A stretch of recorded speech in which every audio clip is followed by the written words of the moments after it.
Class 9, let's start chapter 9, Weathering and Denudations. So, in this chapter, you are going to study about the meaning of weathering, denudations, types, and effects of weathering. And not only this, you'll come to know about the chemical weathering, physical weathering, and biological weathering, right? As well as the meaning and the agents of denudations and the work of river as well as wind. So let's start the chapter and let's start with the first topic, that is the definition of weathering. So what is weathering? Okay, weathering is the wearing away of the rocks into smaller fragments or the breaking down of the rocks into smaller particles by the various agents which are present in the atmosphere, such as frost, rain, water, wind, etc. So, this is known as weathering, right? Okay, let's talk about the changing of landscape. So landforms are constantly changing, right? So the landforms, they are not constant, they are constantly, continuously they are changing. The extent to which a landscape is modified depends on many factors such as internal process and external forces, nature of rocks, and the length of time these processes have been acting. So okay, there are two types of forces, internal forces and external forces, which tend to change the landforms of the earth, right? So the landscape is modified depends on the various factors, and those various factors are mainly, there are two forces, that is internal forces and external forces, as well as it depends on the nature of the rocks, characteristics of the rocks, and the length of the time these processes have been acting, right? So now come to the weathering portion, weathering topic. Removal of weathered rocks fragments is not involved in weathering. Okay, it is essentially a static process in which the weathered material rests in situ. So in situ means the material which is found where they are formed. So that is in situ, right? So these are found in the in situ position, as well as only the downslope movement of weathered material under gravity is included in weathering. So weathering means it's a breaking off or the wearing of rocks, right? Okay. Now, on the basis of its impacts on rocks, weathering can be classified into three types: mechanical or physical weathering, chemical weathering, and biological weathering. So, let's talk about the physical weathering or mechanical weathering. So, physical weathering means any of the various weathering processes that cause physical disintegration of exposed rocks without any change in the chemical composition of the rock is known as mechanical or physical weathering. So physical weathering means it's a wearing off or the breaking of rocks without changing its chemical, changing the chemical composition, right? So that is the physical or your mechanical weathering. So there are different causes of mechanical weathering that includes plants and animals activity, fracturing and abrasions. Mechanical weathering generally occurs in the areas that have a considerable high range of temperature or fluctuations, whether the temperature may fall down to the freezing point. So let's talk about the physical weathering. I'll give you one example. Like, now look at this picture here. So here you are seeing this cracks, a gap there in the rocks. So now this gap is filled with water, right? So now what happens is during daytime, this water, because of the temperature is very high during daytime, so the water, this water is in the form of liquid that time, right, in the form of liquid. And at the night time, when the temperature falls, this water freezes. This is one of the most important agents of mechanical weathering. Why? Because this mainly happens in the cooler regions. Water that fills up these cracks during night time, the temperature lowers. That means the temperature falls, and the water that fills up the cracks of the rocks freezes, right? And turns into the ice at night. So turns into ice, that means solid. So that makes it expand, right, by about 1/10 of its volume. So this causes the rock to crack. Now in the daytime, what will happen?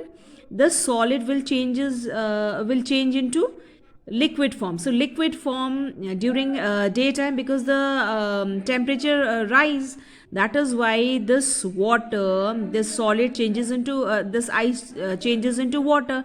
So this water will contract, right? So this repetition, so thus the repetition of expansions and the contractions of outer rock layers causes tension and stresses, which introduce parallel joints in the rocks, right? So the rocks then are disintegrated along these joints, are broken big blocks, and dislocated from the main rock mass, right, and fall down in the slope under the impact of gravity. So this disintegration is what is a physical or mechanical weathering, right? So this is also known as block disintegration. Okay, now this same happens in the desert area also, where there is high range of temperature, right? So because direct insolation is there, sun rays falls there. So in desert area or the torrid area or the torrid region, or your where the areas having the high range of daily temperature, in that area the rocks disintegrate due to absorption of insolations, right? So the different parts of the same rocks mass receive and absorb different amount of insolation. Subsequently, the different parts of the rocks are affected by differential expansion and contraction, right?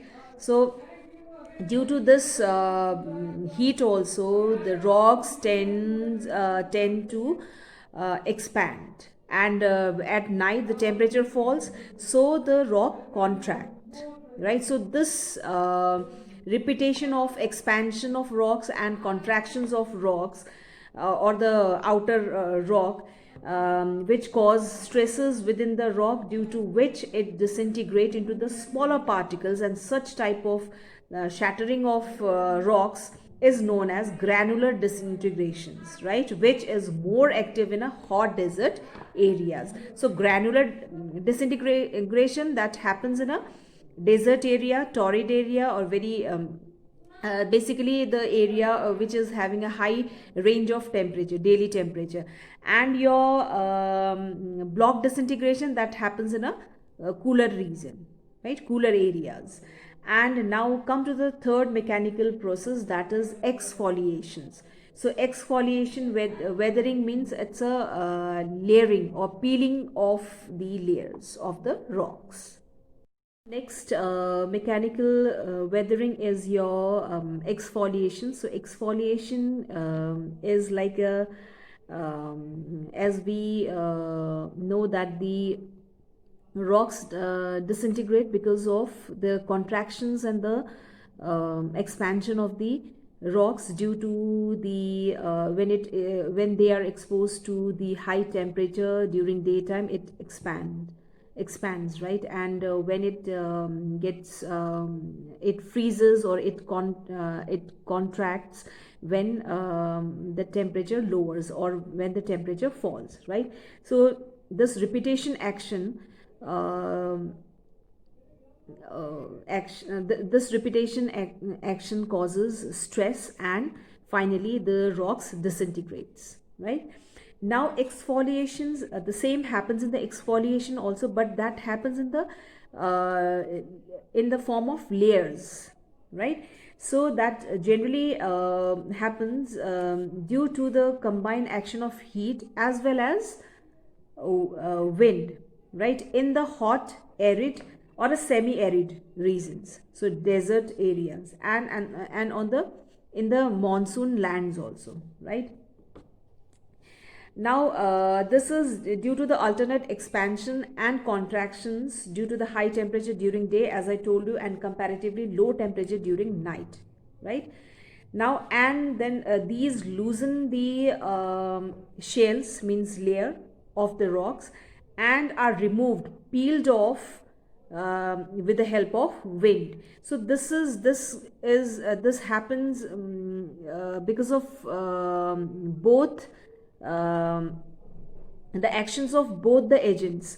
One is heat, and the second one is temperature, and second one is your wind. First is temperature, second is wind, right? So that is why this is also known by onion weathering, right? So peeling off of layers. So that is your onion weathering. Now next come to the biological weathering. So biological, that means the disintegration of the rocks and the minerals due to the chemical or the physical agents of an organism is known as biological weathering. So burrowing of animals can break up the rocks underground or move rock fragments to the surface, exposing the rocks to more intense chemical, physical and biological processes, and so indirectly enhancing the process of rock weathering. Secondly, many a time weathering is also carried through chelation. Okay, chelation is that process in which the organism that can produce the organic substances like chelates, which has the capacity or ability to decompose the rocks and the minerals, right, and rocks by the removal of metallic cations, right? So it reacts with the minerals present in the rocks, and it tends to, or it disintegrate the rocks. That is your chelations, right? Next is algae and your lichens, bacteria, mosses. Often they grow on the rock surface, and especially in the humid regions, and they produce weak acids which convert some minerals to clay. Algae growth can weaken many rock types and make it more open to weathering, right?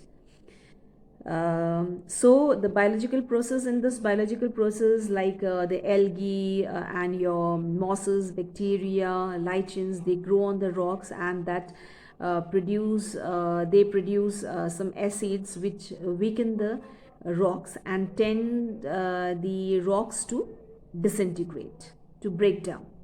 Next is trees, bushes, and other plants may take root in cracks in rocks and may grow from there. So this, I think everybody has seen this growing of roots. So growing of roots, this I can show you in this diagram. Now look at the picture here. The tree is growing here. So as the tree grows bigger, then the roots grow bigger and deeper, right? So the trees that grow bigger and deeper, widening the cracks and splitting them apart. Just see this splitting of rocks here. A part of rock is here, and decaying roots also add organic acids to the joint and speeding up the weathering process. So this deepening of roots or growing of roots tends to split the rocks apart, or tends to split or disintegrate the rocks. So this is also an example of biological weathering. Weathering means like the wearing and the tearing of rocks, or the disintegration of the rocks through the various biological agents such as your rodents like rats or rabbits, right? And plants and the trees and the actions of roots, that actions of roots that play a very significant role in this weathering, biological weathering, right, children? And one more thing we come. That's all for today, children. We'll continue this chapter in the next video. Till then, thank you.